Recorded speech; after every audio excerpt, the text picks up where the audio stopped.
President Irfaan Ali speaks on the priority spending of governments during 2015 to 2020 period. Here is what he had to say.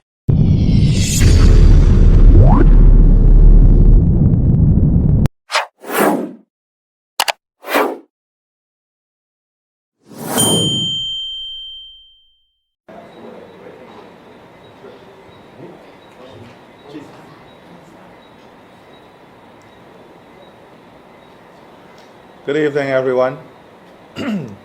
This evening I want to examine the expenditure profile of successive governments, and for the public to determine the expenditure profile, the priorities of the APNU AFC government between 2015 and 2020.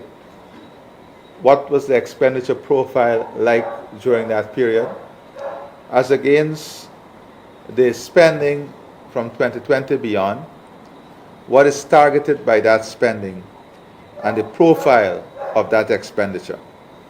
Now, anyone running your home or running a business would know that if your recurrent expenditure or expenditure on things that does not add value, create wealth, or expand opportunity for your household or businesses, that if that expenditure takes up most of your money, then your ability to save, your ability to invest, your ability to expand your own businesses, in the case of your home, your ability to improve your home, repaint your home, extend your home, all of that will be affected, because you're using up your revenue, or you're using up the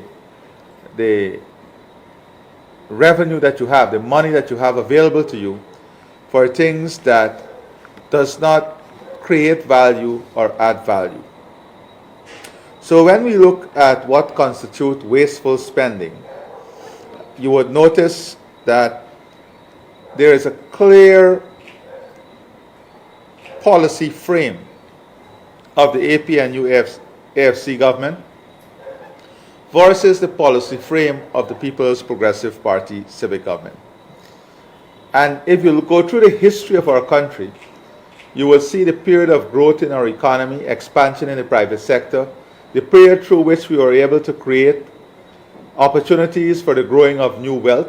Look at the expansion of the Diamond Housing Scheme, the building of new growth hub and new growth poles that expanded economic activity, improve disposable income, expand job creation. All of those things are affected by how you invest your resources as a country. Now, if you look at the expenditure profile between 2015 and 2020, you will see that almost 1/3 the expenditure between 2015 and 2020, you will see that the current expenditure outstripped the capital expenditure. Now, capital expenditure is that expenditure that we use to expand schools, build new schools, health center, giving you the best health care, giving your children access to education, building roads, opening up infrastructure for the farmers, opening up new lands, the investment in creating infrastructure for housing. All of this constitute what is capital expenditure. Now, if you look at 2019, for example, the government then, the APNU AFC government, spent on local travel and subsistence expenditure. That's local travel and expenditure to sustain local travel. That is going from one place to the other. When you look at the expenditure profile, the entire budget of 2029, when you look at the revenue profile of 2029, what the APNU AFC government spent on local travel alone was more than the entire capital budget for Region 1, 2, 3, 4, and 5 combined. Can you imagine this? And Mr. Jordan, who was Minister of Finance then, overlooked this expenditure. He overlooked this expenditure profile. So in 2019, the APNU-AFC government spent on local travel and the meals and other things to support that local travel more money than they spent on healthcare, education, agriculture, public transport, roads, all of these things combined for region 1, 2, 3, 4, and 5. Can you imagine that? Just imagine that. That a government, the APNU-AFC government in 2019, spent on travel and expenditure related to local travel more resources than the entire capital budget for region 1, 2, 3, 4, and 5. If you look similarly at what they spent on dietary, this percentage of money that is spent on dietary in 2019, dietary is the food and the entertainment and so on that the APNU-AFC government spent on. When you look at what they spent on dietary, it was more than the entire capital budget for education and health combined in 2019. Can you imagine that? What they spent on dietary in 2019 was more than the capital budget for health and education. Not only did we lose it because we care grant, there was no investment in education, no new schools, the maintenance of building, no new hospitals, what they spent on dietary, on food for themselves in government in 2019, the APNU-AFC government, was more than the entire capital budget for education and health combined. And we talk about waste. We talk about where the priorities were. We talk about why we had this collapse in the education sector, the healthcare sector, why we had a regression in terms of expansion of the economy. These are the reasons. How the resources were spent, how the resources were wasted, where the resources were concentrated. If, for example, we are to apply the APNU-AFC expenditure profile in 2019 to a 2023 budget, let us say that they were here in 2023, and we were to look at the profile of their expenditure, how they were prioritizing the expenditure, then that government would have spent in 2023, looking at their 2019 expenditure, that government would have spent on local travel and subsistence more than the entire capital budget for region 1, 2, 3, 4, and 5. So although we had the tremendous increase under the PPC government on the capital expenditure in region 1, 2, 3, 4, and 5, seeing new schools, new lands opening up, the new Hope-like canals, expansion of DNI, expansion of roads. If they were in government, taking their expenditure profile and what they were doing, they would have spent more on dietary and local travel than the entire capital budget today of region 1, 2, 3, 4, and 5, if they were in government. Because the example is there. In 2019, as I said, what they spent on dietary alone was more than the education and health budget combined in 2019, the capital expenditure of that budget. So the expenditure profile or the nature of spending by the APNU-AFC government was what we term non-productive expenditure. Non-productive expenditure. Expenditure basically that constituted bloat in the government system, that constituted what we term the enjoyment of government by the APNU-AFC elite. Now, the Ministry of Finance and the budget were crafted by Mr. Jordan. And if you look, for example, at some of what was promised and what was actually delivered, you'll recall too, when you look at the expenditure profile, that within a few months of assuming office in 2015, Mr. Jordan and his government secretly gifted their ministers and other officials a 50% increase in their salaries until we exposed it. A 50% increase in salary. This is the same set of people that promised an immediate 20% increase to the teachers and others. 50% increase in salaries for themselves. Under the PP civic government, the salary increases that public servants got and the rest of the economy got, that is the exact salary increases that our ministers and other officials would get. No preferential treatment. But that is how the expenditure profile was for the APNU-AFC government. If you look at the teachers and public servants during that period, they had to wait for the salary increases.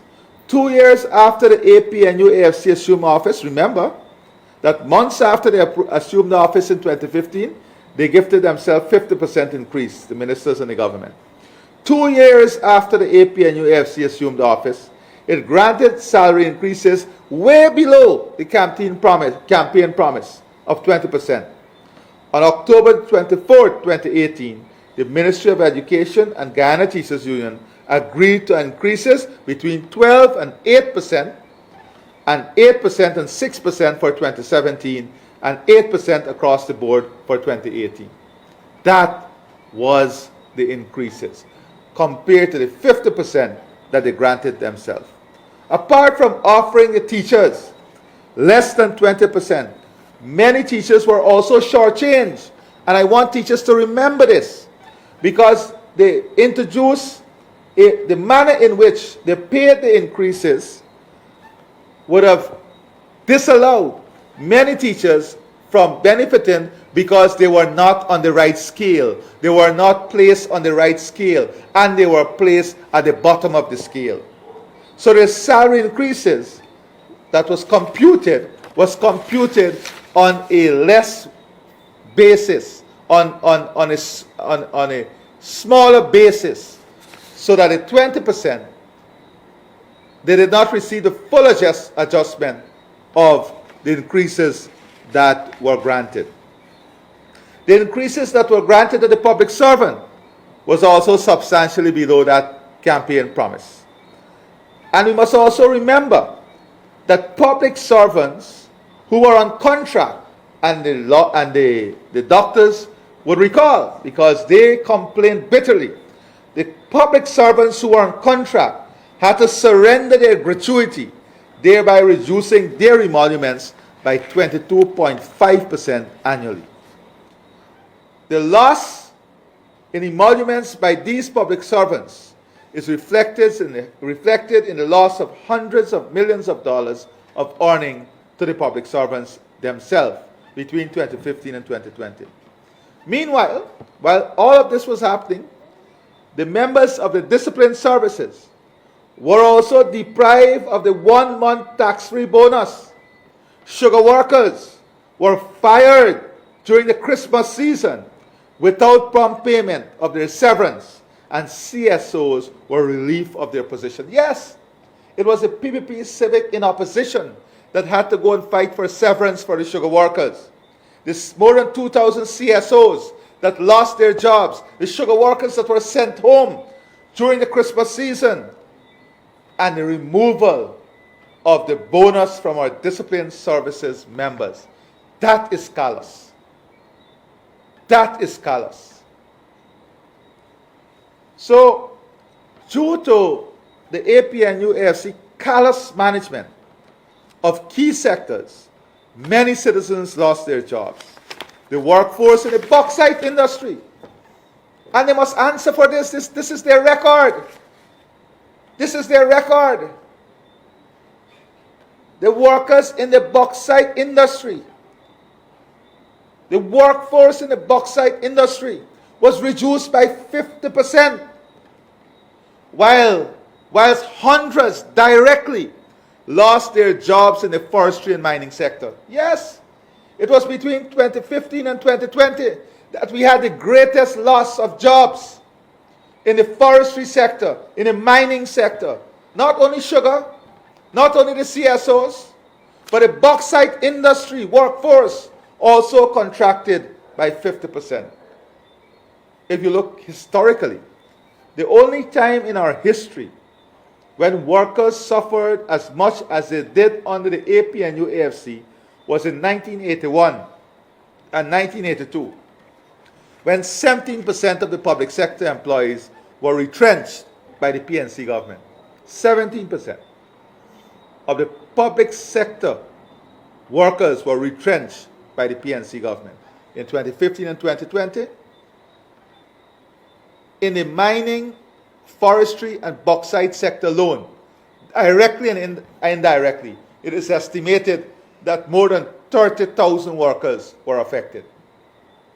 Directly and indirectly, in the sugar belt, more than 20,000 families were affected. The families that lost their 1-month bonus, the discipline services, the hundreds of millions that was lost in gratuity when the gratuity was removed from contract workers. So, when you look at the labeling of capital expenditure as a waste of funds by Mr. Jordan and the APNU AFC bunch, it tells you a story that they cannot relate to the importance of the capital expenditure in opening up opportunity, expanding wealth, creating an environment for the expansion of the economy. Look at what is happening all across the country. What is capital expenditure? The new Demerara River Bridge is a capital expenditure. The new highways that we're building, capital expenditure, reducing the time, your transportation time, reducing wear and tear, reducing the cost of transportation. The community roads that is increasing the value of your homes, giving you better access to your homes. The D&I investment that is opening up new lands for agriculture. The building of farm-to-market access road that is opening up new opportunities for macro-scale agricultural development. The building of the new hospitals, the new children hospital, the 12 hospitals we're doing regionally, regional hospitals and community hospitals. All of this forms part of that capital expenditure. But they weren't investing in this. They weren't investing in this. They don't see this expenditure profile does not fit their policy making matrix. And that is philosophically the difference.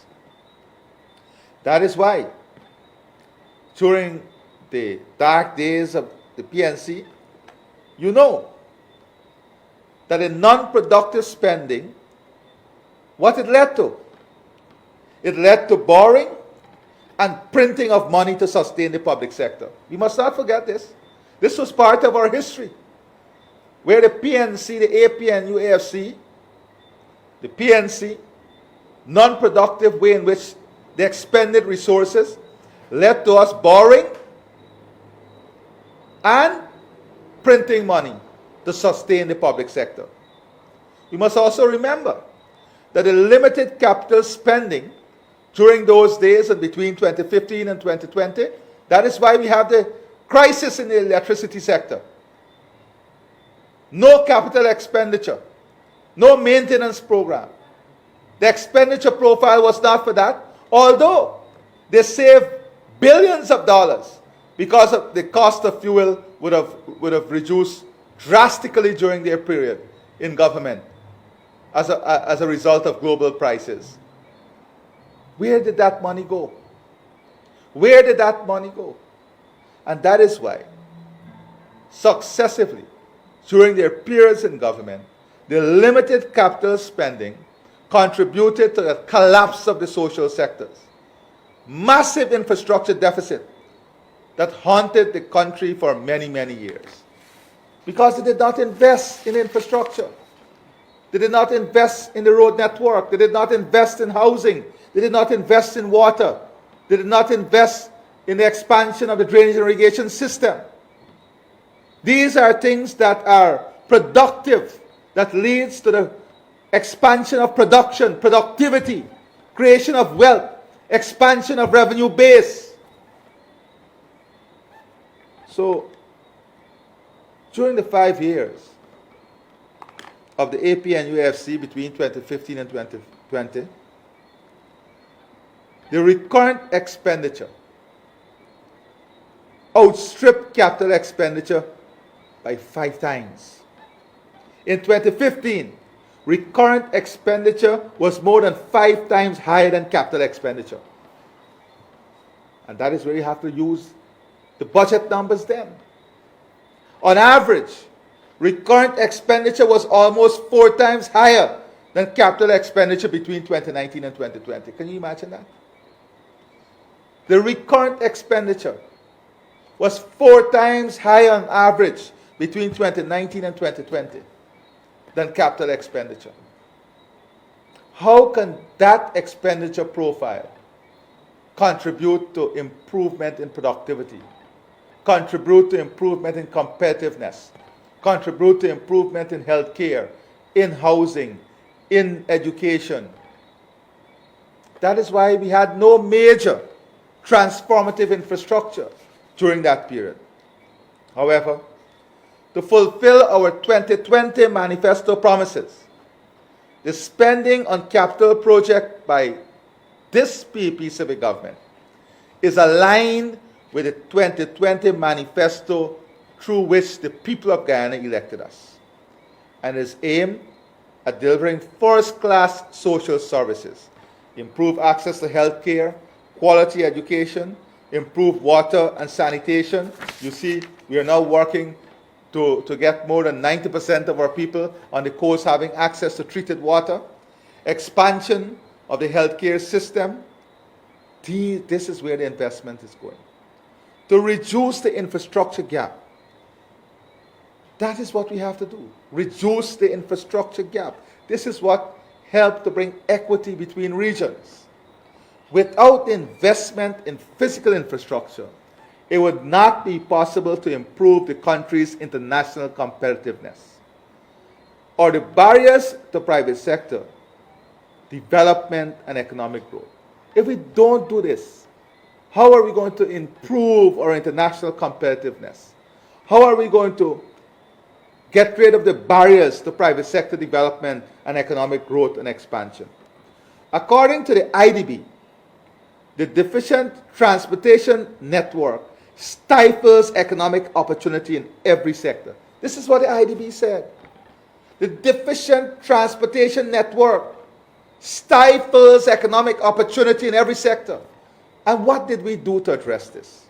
To address the infrastructure gap, the IDB, not the government of Guyana, the IDB estimated that we will have to invest between 9.4 billion US dollars to 23.8 billion US dollars by 2030 to upgrade the transportation network, expand the energy grid. Listen, exactly what we're doing, the PEP civic government is doing. They estimate that we will have to spend between 9.4 US billion to 23.8 billion US dollars by 2030 to upgrade the transportation network, exactly what we are doing, expand the energy grid, exactly what we are doing, improve water and sanitation facilities, exactly what we are doing, and the telecommunication sector that is important for connectivity and digital transportation, exactly where the PPP civic expenditure profile is and what we are targeting.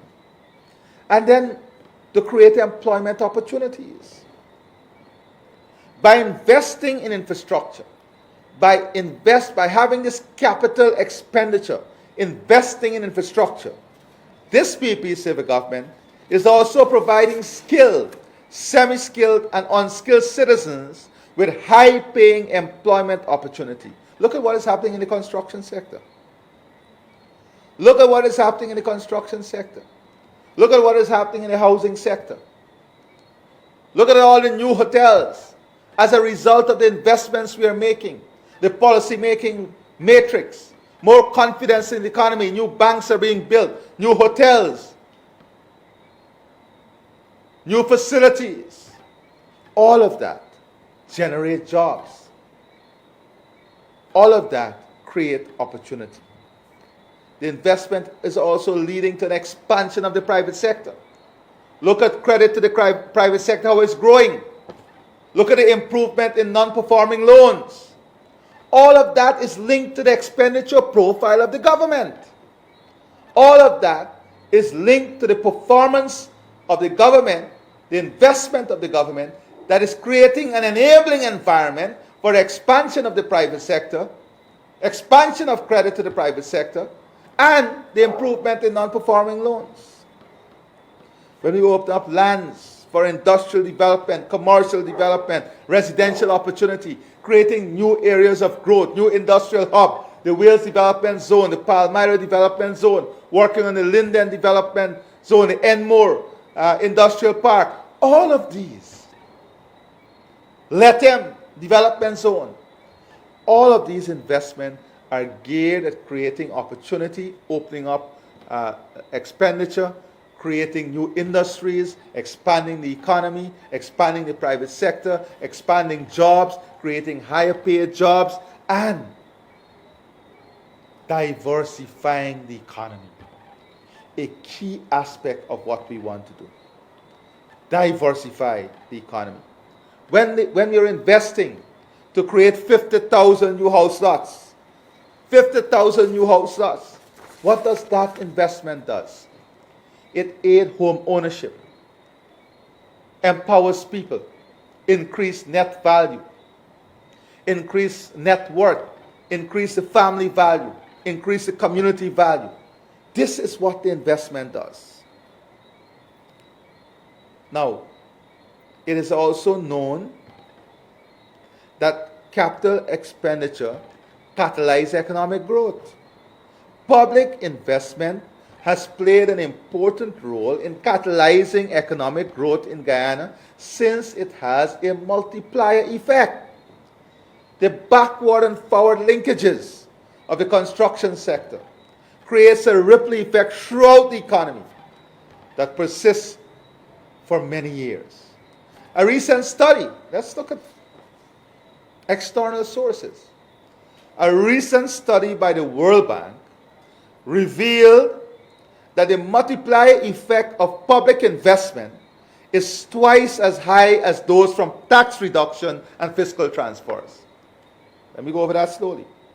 A recent study by the World Bank revealed that the multiplier effect of public investment is twice as high as those from tax reduction and fiscal transfer. The same study estimated the multiplier effect to be 1.5, meaning that for every dollar of public investment, economic activity is increased by $1.5. That is what the World Bank study is saying. And here is where our public expenditure profile is.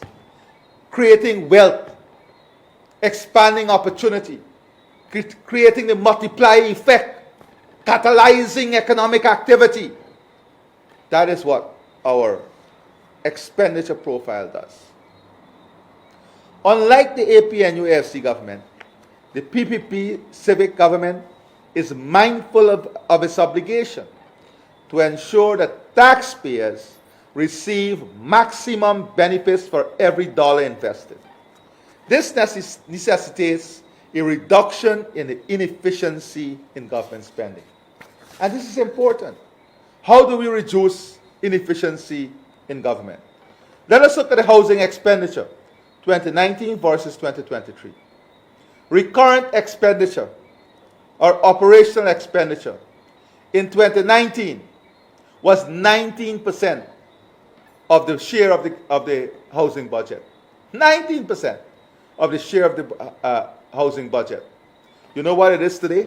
We're implementing a larger housing program. They achieved virtually nothing under their housing program, spending billions of dollars.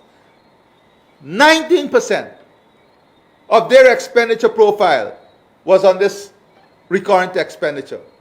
We are implementing a program that is unbelievable in its size and magnitude, and only 9% of the expenditure profile is recurrent expenditure.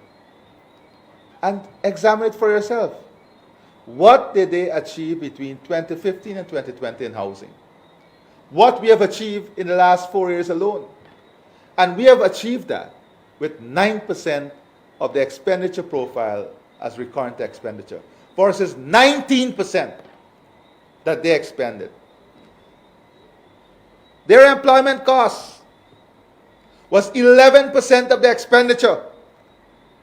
They achieved nothing for housing between 2015 and 2020, yet their employment costs were 11% of the expenditure. Today, all that we have achieved in housing, less than 5% is our employment cost of total expenditure. Our capital expenditure is 90%, more than 90% of the expenditure profile of the government program. That is the difference. Where our priority lies. That is the difference. Where our priority lies. Now, if you look at the central government, you will see the same story. Capital expenditure as a component of the total budget in 2019 was 24%. 24%. In 2023, 53%.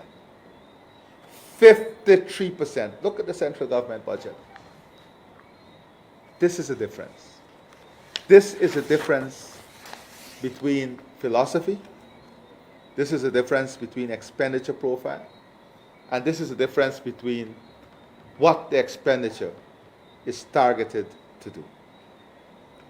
So my friends, I just wanted to spend this brief moment with you tonight to outline to you with great clarity the philosophy of two different governments. The philosophy that influence the policy-making matrix and the expenditure profile and matrix of the APNU AFC government and the People's Progressive Party civic government. I thank you for lending me your time and allowing me in your homes. As I said, we'll be together explaining all of these things continuously to you, the Guyanese people. God bless you and have a great rest of the night. Thank you.